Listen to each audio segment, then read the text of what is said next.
hppodcraft.com. During the whole of a dull, dark, and soundless day in the autumn of the year, when the clouds hung oppressively low in the heavens, I had been passing alone on horseback through a singularly dreary tract of country, and at length found myself, as the shades of the evening drew on, within view of the melancholy House of Usher. I know not how it was, but with the first glimpse of the building, a sense of insufferable gloom pervaded my spirit. I looked upon the scene before me, upon the mere house and the simple landscape features of the domain, upon the bleak walls, upon the vacant eye-like windows, upon a few rank sedges, and upon a few white trunks of decayed trees, with an utter depression of soul, which I can compare to no earthly sensation more properly than to the after-dream of the reveller upon opium, the bitter lapse into everyday life, the hideous dropping off of the veil.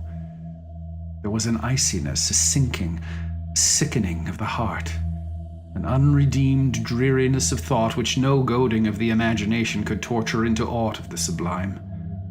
What was it, I paused to think, what was it that so unnerved me in the contemplation of the House of Usher? It was a mystery all insoluble, nor could I grapple with the shadowy fancies that crowded upon me as I pondered.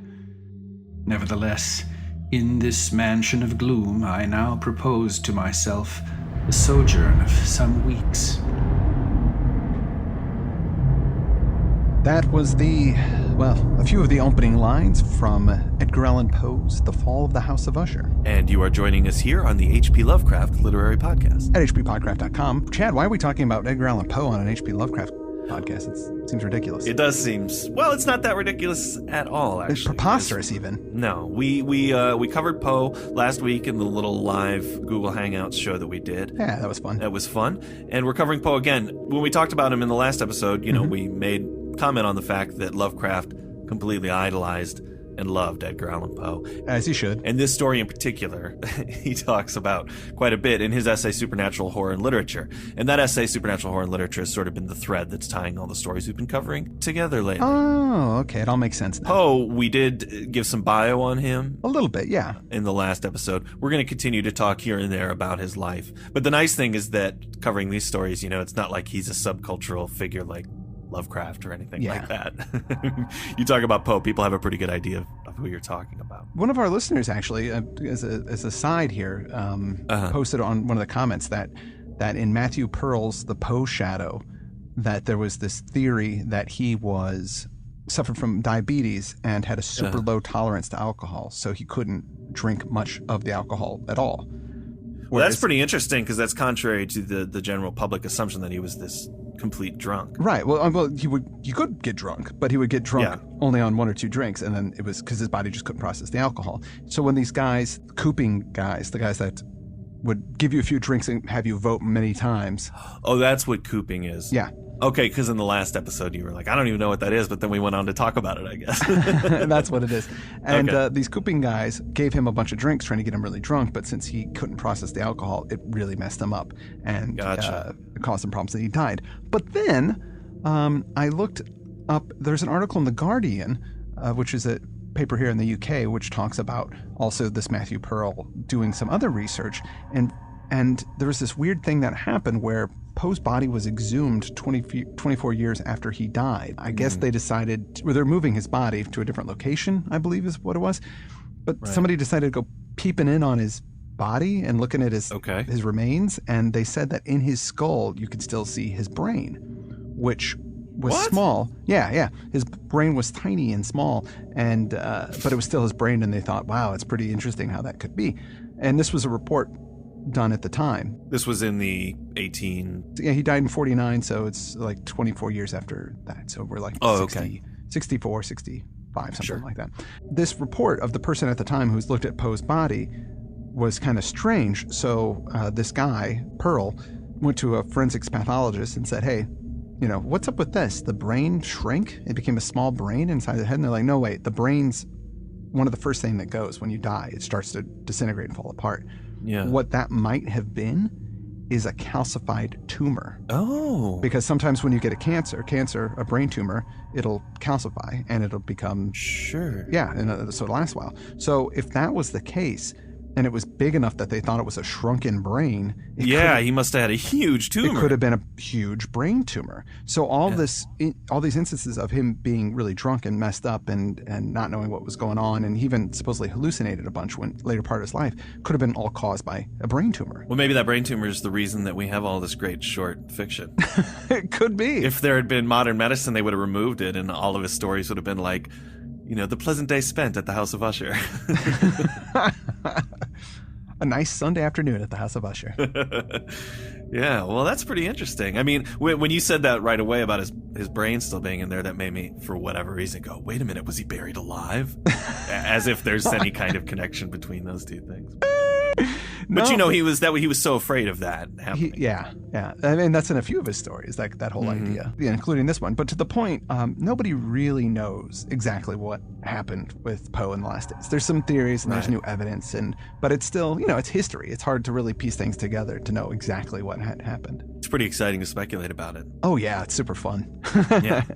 What we do know on this show, however, is what Lovecraft thinks of things, because he wrote a lot about that. And on this story, The Fall of the House of Usher, he had some particular things to say. So why don't we just go ahead and I think it's a good way to start off our discussion to hear what our pal Lovecraft thought of the story.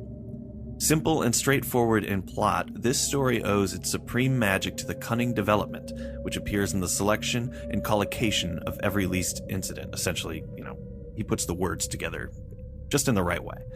Usher, whose superiority in detail and proportion is very marked, hints shudderingly of obscure life in inorganic things, and displays an abnormally linked trinity of entities at the end of a long and isolated family history: a brother, his twin sister, and their incredibly ancient house, all sharing a single soul and meeting one common disillusion at the same moment.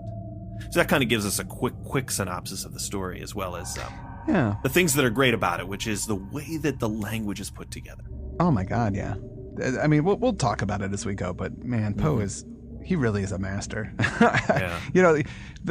Talking about how Lovecraft was kind of a Poe hack. I remember saying, well, it's not that Poe-ish. It's not, it's not. I remember way back in the day, and digging into Poe, it's like, of course, Lovecraft is kind of a hack compared to Poe. I mean, this stuff it's so insanely well put together, and we'll talk about it once we actually get into it. And I think the difference is that Lovecraft has an imaginative genius. Yes. And then he has a very quirky writing style that makes him so unique that he's a fascinating guy. But his ideas are so incredible that's why I think they live on in this sort of extended universe that other people work in. Yeah. Whereas I think Poe's genius was in his language and in his writing. Yeah. And his ability to use sound to produce effect.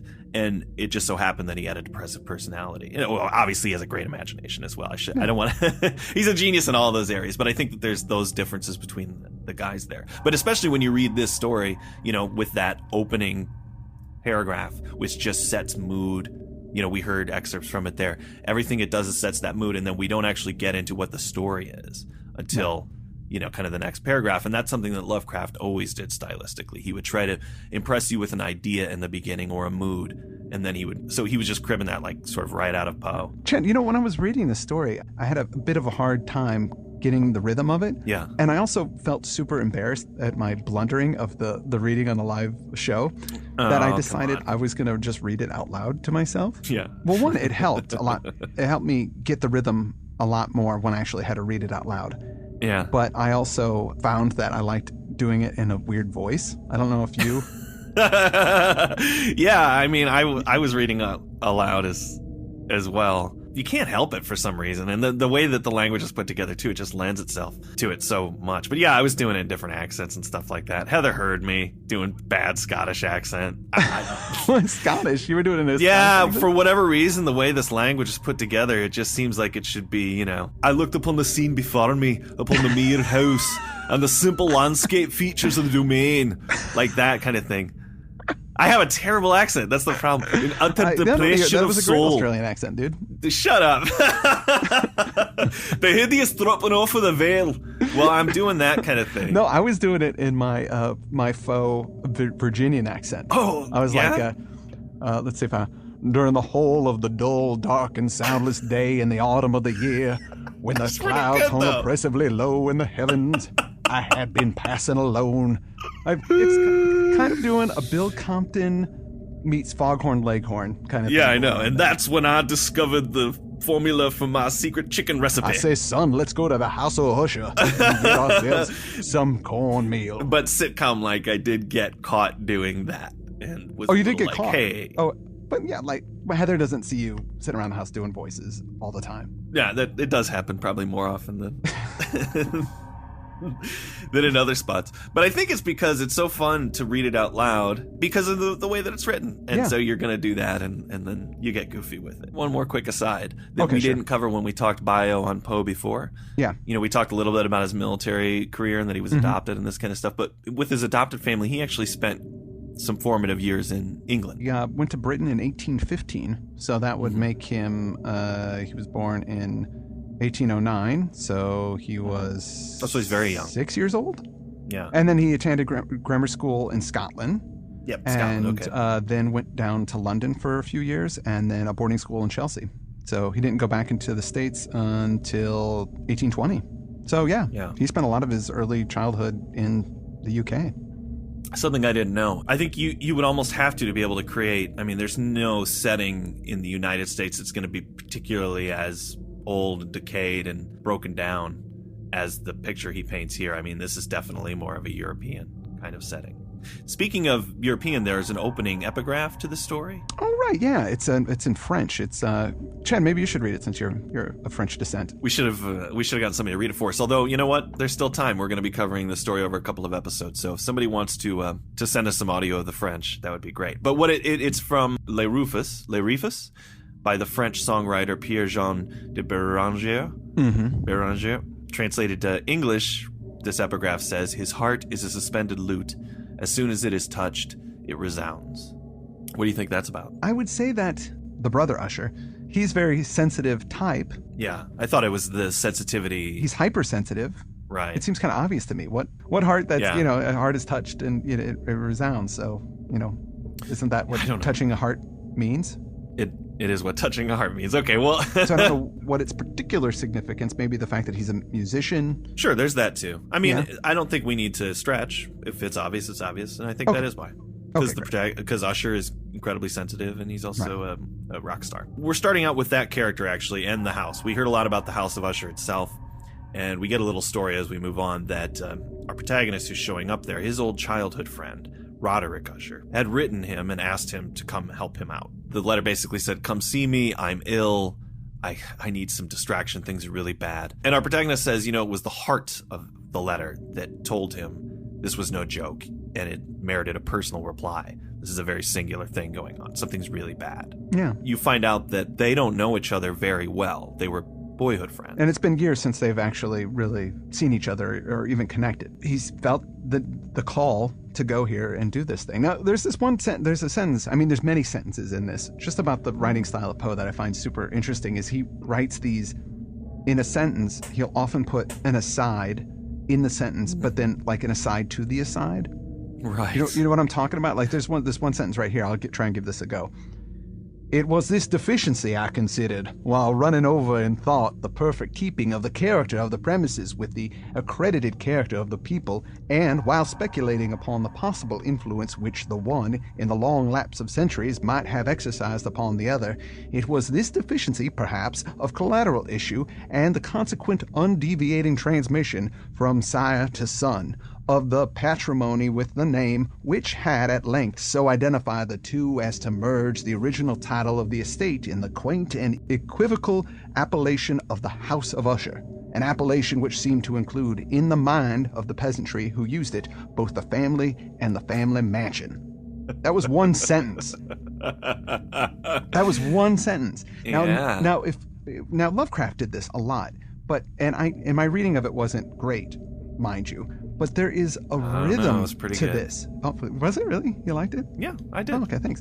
But there's a rhythm to it that just kind of hit, and that's why I had so much fun when I was reading it out loud to myself. That I just found this kind of this meter to it that just held through almost the whole story. It's just, oh man, it's such a cool Not just cool story, but coolly written. It's just great. I love it. The way that it's put together, in spite of all of those clauses piling up one upon the other, it's also not difficult to figure out what he's talking about. Yeah. In the hands of a lesser writer, I think it would be very tough. And in that section that you read there, what he is actually referring to is the fact that people, even in the town, the peasantry, the people around there, combined, the house is synonymous with the people who live in the house, that family. Right. Because it's the stem of the Ushers living in that family house, and this is the really fascinating beginning of the story, is that they're facing true death in that they never were successful at continuing the line of the Ushers with other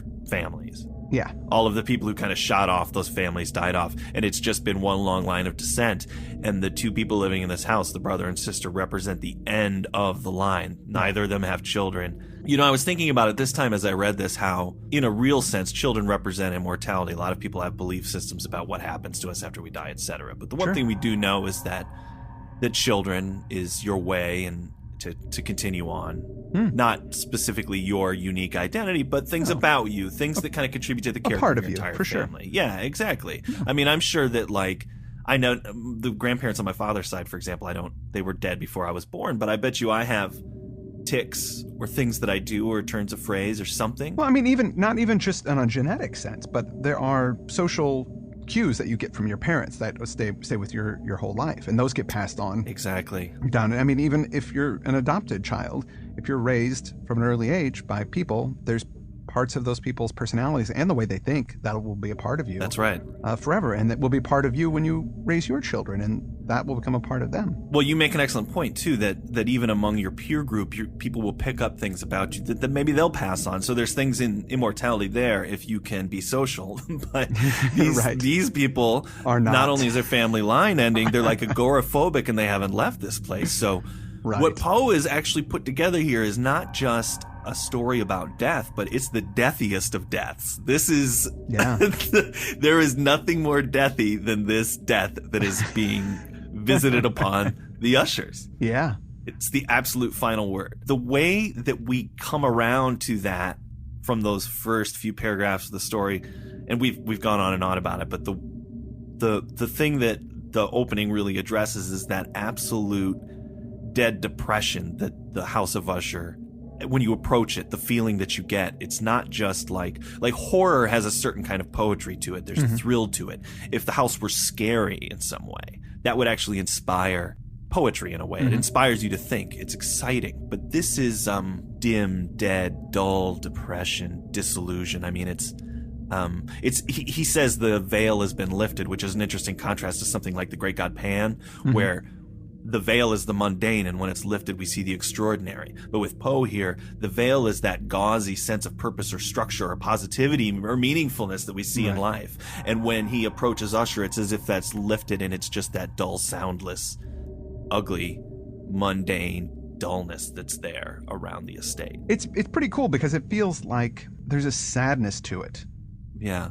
As opposed to like Lovecraft's stuff where it's more horrible or terrifying, and it's not necessarily. There's definitely, through almost all of Poe's stories, there is a certain level of sadness to it. And I think that this story really captures it. Absolutely, and it's sadness of finality. It's not a romantic sadness. Exactly, And the sky around the house even seems to form this sort of dull dome that no other nature can break into.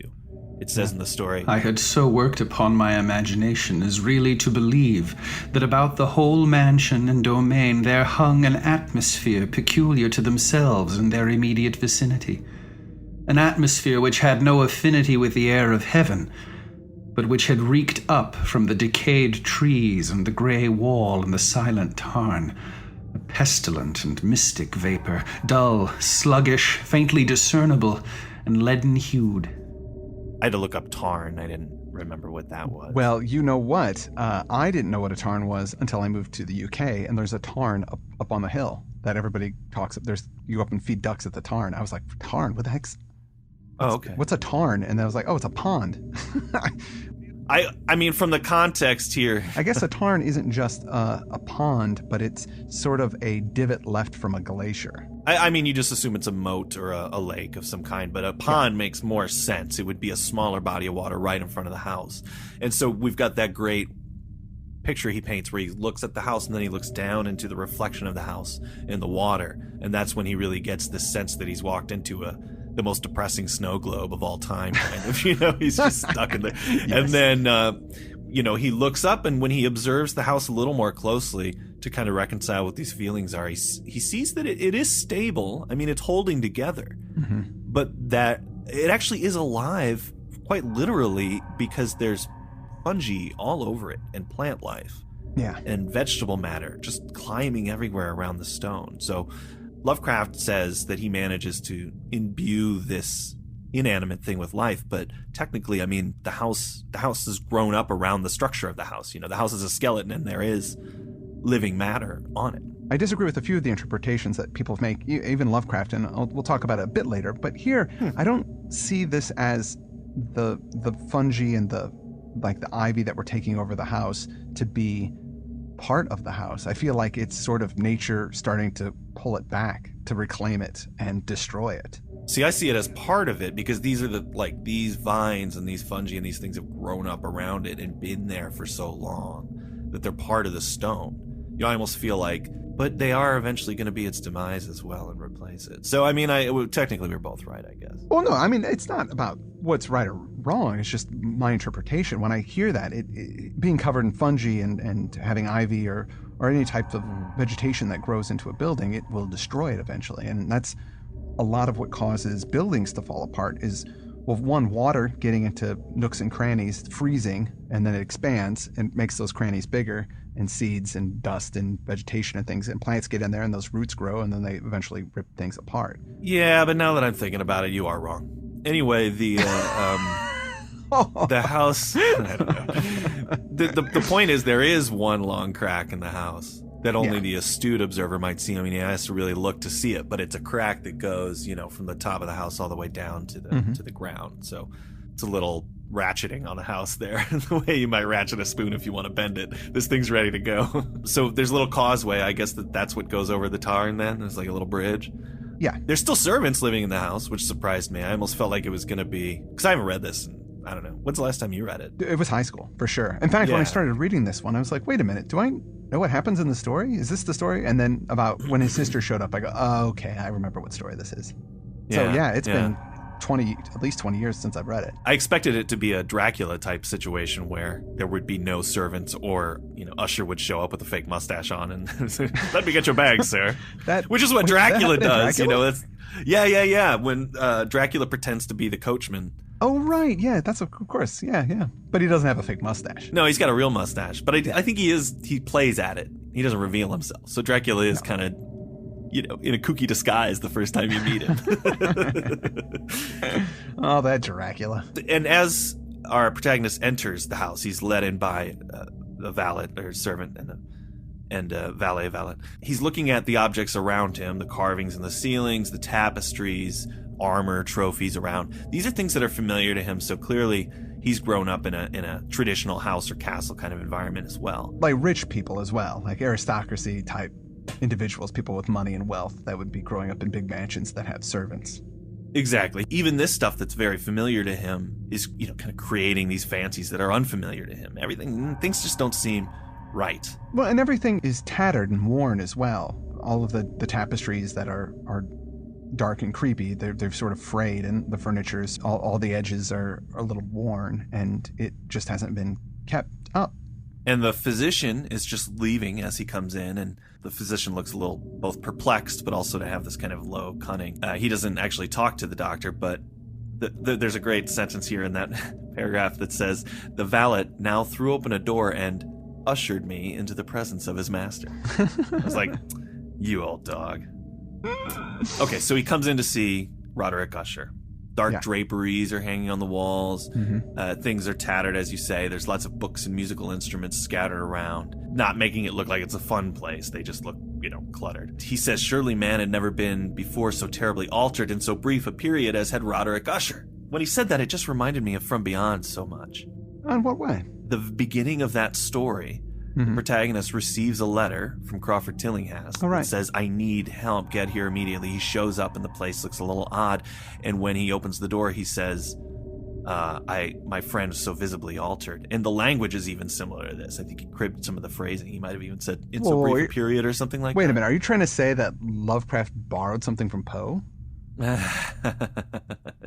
that what you're putting on the table right now? That's what I'm asserting. Yes, I am. It just reminded me of that. Obviously, there's a lot of shades of the rats in the walls as well in here. He says, but I had not thought that a brief period of 10 weeks could so alter and disfigure any human creature. And then he goes on to describe how changed he is. Oh. And it just seemed, yeah. Surely man had never been so terribly altered in so brief a period as had Roderick Usher. It's the same path that he threads. He gets the letter, he shows up, and when he sees him, there's this massive change. Yeah. And that's what happens in From Beyond as well. Such a ripoff. It's very similar. You know what? I hate Lovecraft now. Oh, no. No. The great description of Roderick, his eye large, liquid, and luminous. The whole description of his face is really interesting. Great description of the web-like softness and tenuity of his hair. Its wild gossamer texture, it floated rather than fell about his face. It's like, oh, wow, that is great. Like, I know exactly what he's talking about, that people that have that really fine, light hair, and it's just really wispy and, it's so good. It creates this impression of extreme fragility in Usher.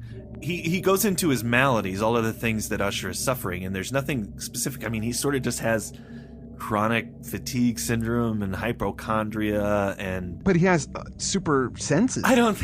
He's really sensitive to light, and he could hear things, and he's sensitive to certain kinds of sounds, so the only sounds that he can enjoy are string instruments. Right, but that's not a superpower. Well, because I got the impression that he could hear. No, he could hear really well. No. Isn't that the whole point of the story, is that he hears before everybody else does, his sister trying to get out of the thing, but he ignores it? Yeah, I guess. I don't know if it's that he has... Well, I guess there's a way of looking at it, Chris. I didn't think of it that way. I mean, he has an extreme... Spoil the ending of the story, but... No. No, he does hear her. You're right, he does. It's that he has extreme sensitivities to these things. So, like, a normal amount of light would hurt him. A low amount of sound would be too loud for him. These are the sensitivities he has, which are symptoms that you would find in all sorts of maladies. But I'm still going with this, that part of it is that he's super sensitive.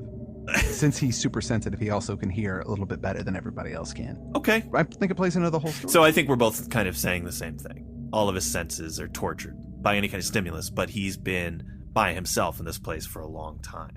Usher says to him, in this pitiable state that I'm in this condition, I feel that sooner or later I have to abandon life and reason together in some struggle with the grim phantasm, fear. Which that was an interesting. I thought a little, dramatic, but... Well, I thought it was interesting. He didn't say I'm going to be in struggle with death.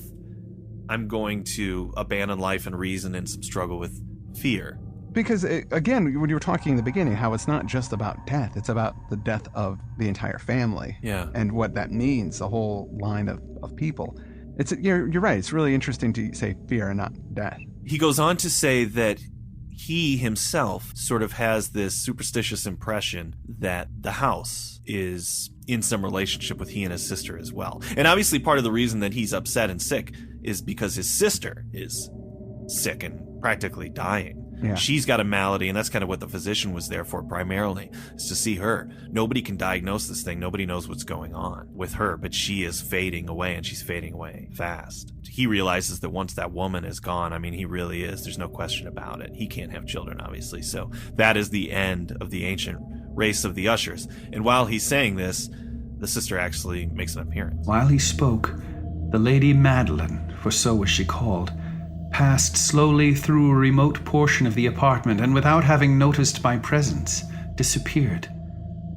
I regarded her with an utter astonishment, not unmingled with dread, and yet I found it impossible to account for such feelings.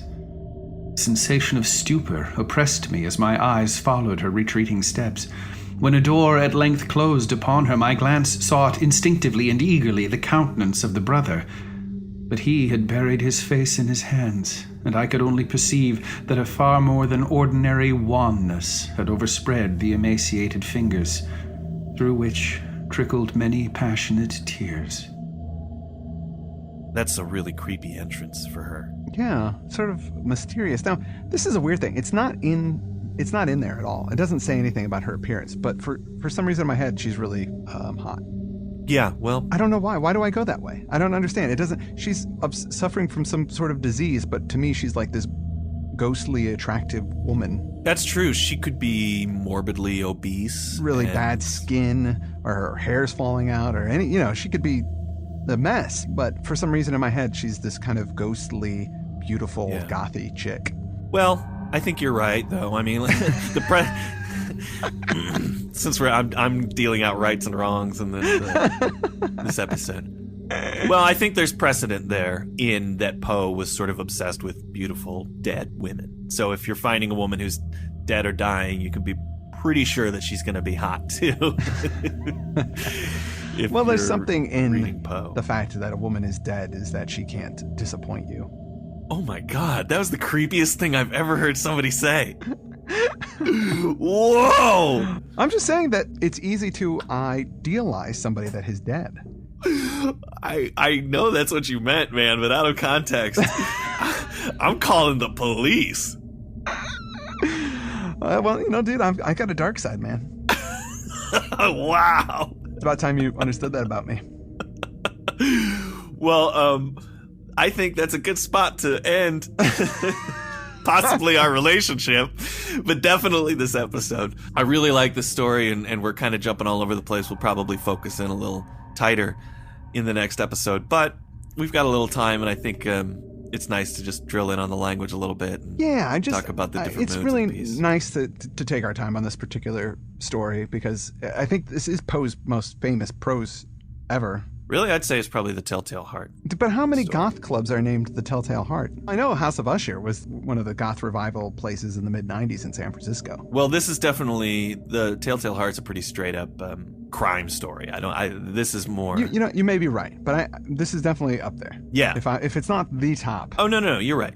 It is way up there. But I love it, and I can't wait to talk about it more next week. Yeah, I also wanted to say, because we rushed in and we forgot to at the top, I really want to thank our reader Andrew Leman, who did an amazing job, and we're gonna be revealing more of the story in the next couple of episodes, so you'll be hearing more from him.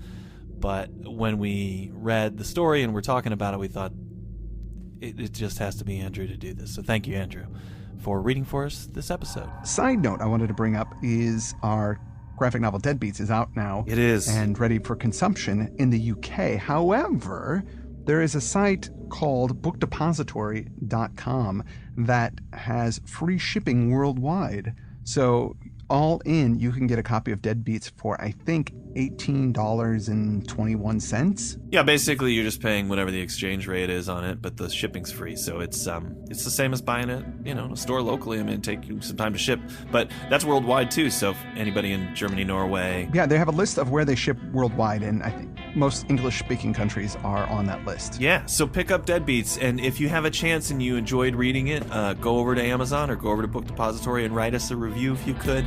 And those reviews really help just getting the word out on the book and building the kind of momentum. And, Exactly. If you didn't like it, I appreciate your patronage, but don't write anything because it just hurts my feelings. It just makes our lives way harder, and take some mercy on us, and don't write a bad review. Yeah, that's right. Just feel bad for us for having written a terrible graphic novel. Exactly. And that's punishment enough. That's what you should think. But I think it's great. I think it's really a fun book, and I think most people will enjoy it. That's all we've got for this week. We're going to be back next time with more of The Fall of the House of Usher here on the premium feed for hppodcraft.com. I'm Chad Pfeiffer. And I'm Chris Lackey. Thanks. hppodcraft.com.